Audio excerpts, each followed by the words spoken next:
don't understand. Why are we doing this? Babasahin yung last will and testament ni Papa. Eh, buhay pa siya. Hindi ko rin alam kay attorney.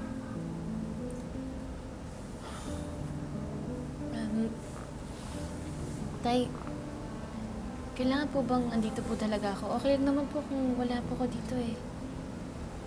Siyempre, dapat nandito ka, anak. Anak kita at mahal na mahal ka ni Lolo.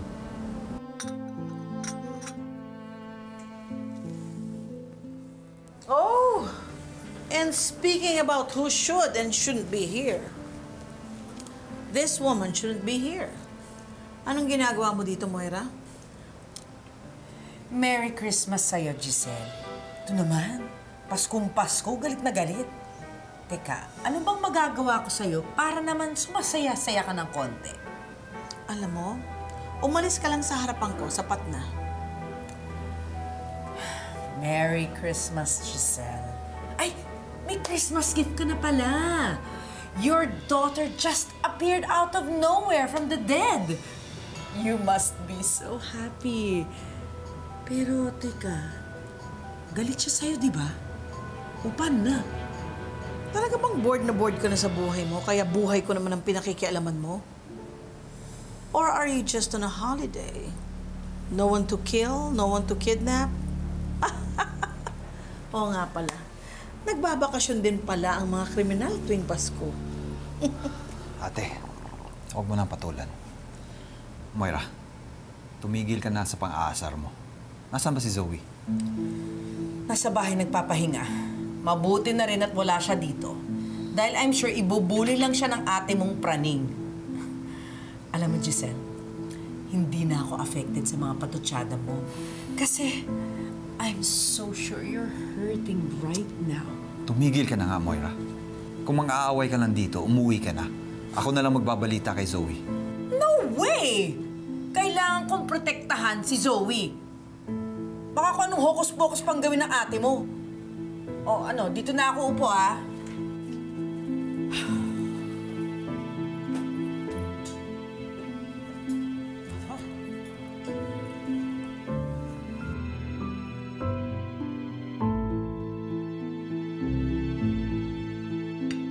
Carlos, ano ba namang klaseng tanong yan?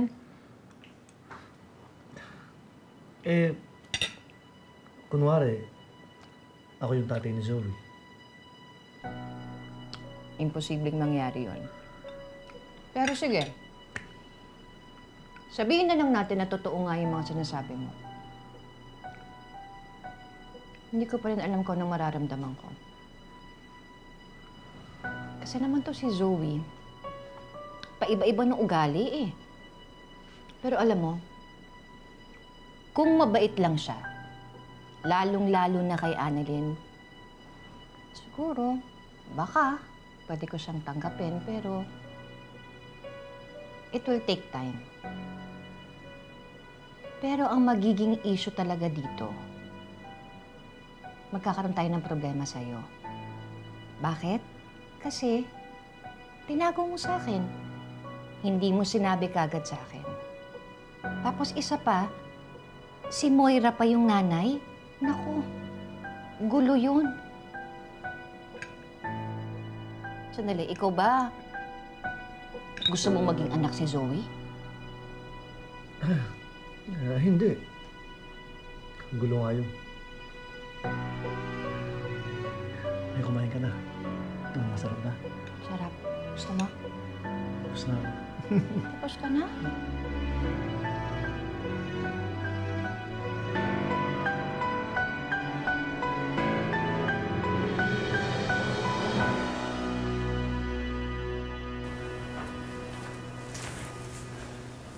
Eric, kasama mo ba siya? Justin, anak.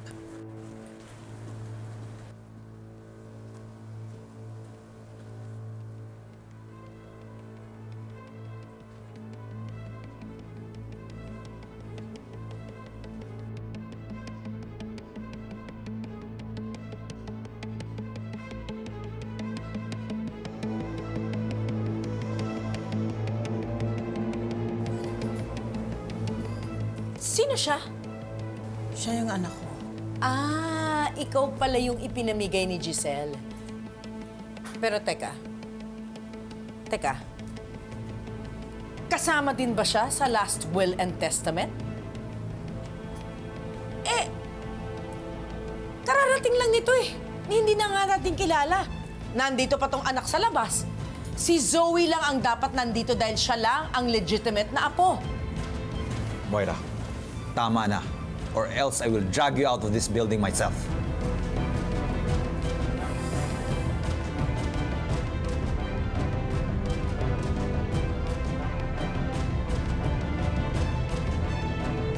Hello, good morning. Is everybody here?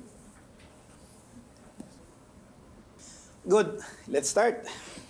Attorney, why are we doing this? My father's still alive. Isn't it so disrespectful? Ate, calm down. Attorney, ba't natin ginagawa to? Are we even allowed to do this? RJ, Miss Giselle, this is really unusual kasi normally binabasa ang last will and testament kapag wala na yung testator. But I have very specific obligations, base na rin dun sa instructions ni Sir Pepe as detailed in the letter that he provided, which I would like to read to you for your information. In the event of any circumstance rendering me incapacitated, I, Joselito Tanyag, hereby instruct Attorney Sandino Arcano to present my last will and testament to my children and grandchildren, thereby ensuring they are apprised of my final wishes. Additionally, I am appending a detailed list outlining my preferences for funeral and burial arrangements in the event of my demise. Signed, Joselito Tanyag. Grabe naman si Papa. Para bang pinaghandaan niya talaga to? Ate, wala namang masama sa paghahanda. Lalo lang doon sa nangyayari sa akin. Kaya nga niya ginawa ito, RJ, dahil nga sa nangyari sa iyo noon. So, shall we proceed?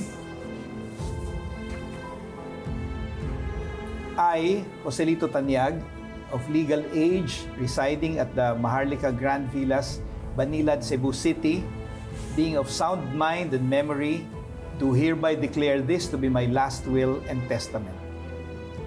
To my daughter, Giselle Marie Tanyag, I entrust the inaugural Damgo Plaza along with all its associated assets.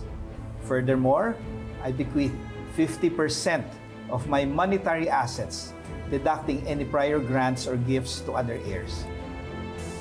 To my son, Roberto Jose Tanyag, I leave my residential property located at Maharlika Grand Villas, inclusive of all its contents and personal belongings.